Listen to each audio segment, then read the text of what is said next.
A fun question about vocabulary and culture that turned out to be a lot more interesting than I was expecting.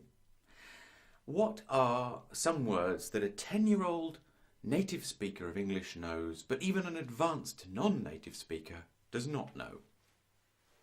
Now, for the British audience, name drop anecdote.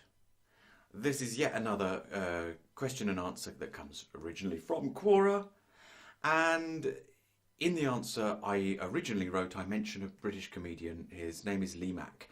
I met Lee Mack because I was friends at school with another comedian who is very well known in the UK. His name is David Mitchell, and David and I are still in touch. David works a lot with Lee Mack.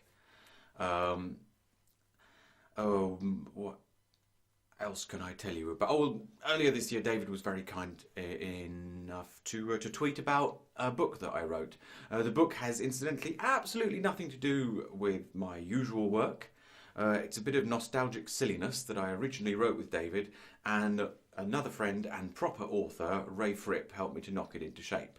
I'll put a link, or there is a. That's the slick thing to do, is to say there's a link here, and you can see the link, and you can click on it and go and look at this. It's a very, very silly book, but I hope encapsulates a lot of what's typical about a British sense of humour. Anyway, getting back to the question and the anecdotal name drop. So, I was in the UK to see David about a thing, and that's where I met another comedian, Lee Mack, and Lee said, we were talking about random stuff, and I told him I was bilingual in English and French.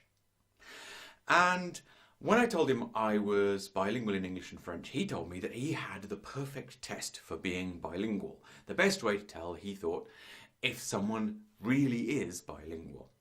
So his theory was that something everyone would know by the time they were 10 years old in their own language, but would be just obscure enough for even an advanced speaker of a foreign language.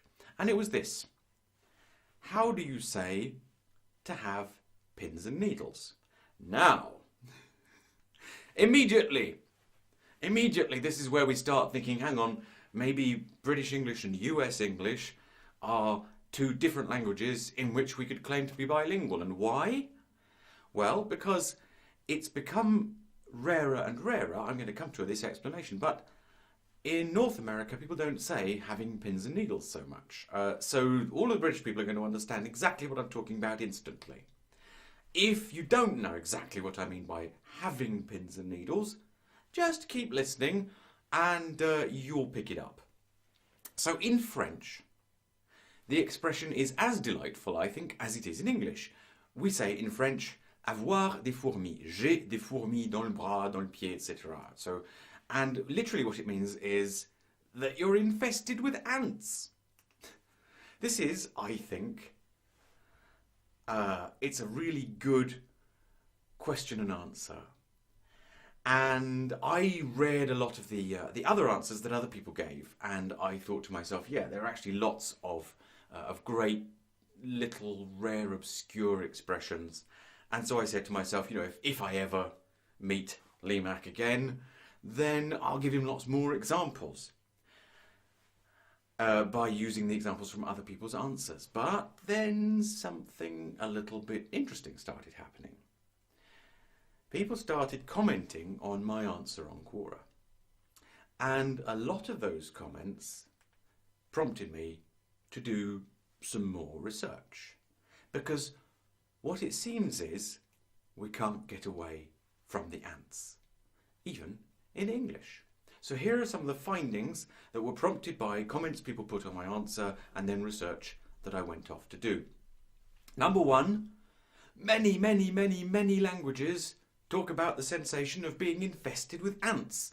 Ants seem to be the most common way of describing that tingling, prickling sensation that you get when your limb wakes up after having gone to sleep. Number two, the sensation of pins and needles is not caused by blood flow returning, which is what I and a few other people thought. So someone with more medical knowledge was kind enough to explain in the comments on Quora that it's actually caused by pressure on the nerves. Number 3. The technical medical term for a similar sensation that has a different cause is formication. So typical of the medical profession, this is a pun. It sounds like fornication, but it starts with formic, which is a word that just means of ants. So both formication and pins and needles are types of paresthesia, another interesting word which means feeling like sensations, so sensations that feel like feelings. Number 4. In German, there are neither pins, needles, nor ants, only a polite confession of the sensation of tingling, although it's yet another delightful word, kribbeln. In the USA, so here we go. This is the North American side of this thing. It's number 5. Finding number 5. In the USA, the expression to have pins and needles is falling quite definitively out of fashion. The phrase pins and needles, however, is not. It's instead used in the expression to be on pins and needles, which means something like to be on edge, to be edgy, anxious, or we would also say on tenterhooks. Number 6. But US English has a treat for us. Another US word you can use to say that you feel anxious or on edge is antsy. And yes, antsy comes from ants.